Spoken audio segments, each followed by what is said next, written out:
In today's video, I'm going to teach you how to get dark mode on Monday.com. By the end of this walkthrough, you'll know exactly where to find the theme settings, what each option does, and how to choose the one that works best for your eyes and your workflow. Let's start right inside your Monday.com workspace. Look toward the top right corner of your screen.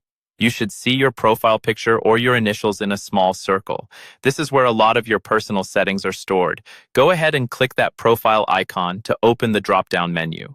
Once the menu is open, you're looking for an option called Change Theme, or sometimes Theme Switcher, depending on the version you're using. Don't click it just yet. Instead, hover your mouse over it. When you hover, you should see a small submenu appear with several theme choices. Now you'll see three main options: Dark, Night, and System Default. If you choose Dark, Monday.com will switch to a deep blue and dark gray color scheme. This is great if you prefer a softer dark interface that still has a bit of contrast and color. It can help reduce eye strain compared to the bright default theme, especially if you spend long hours staring at boards and dashboards. If you select Night, you'll get an even darker theme with more shadowy black tones. This is ideal for very low-light environments, like working late at night or in a dim room. The darker background can make colors and text stand out more sharply, but it may also feel more intense, so pick whatever feels most comfortable to you.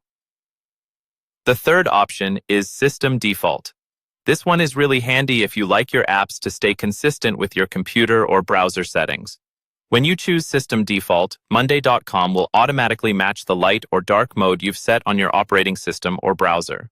So if your device is set to switch to dark mode at night and back to light mode during the day, Monday.com will follow along without you needing to change anything manually. Once you've decided which theme you prefer, simply click on it. The change should apply immediately, and you'll see your workspace update to the new look.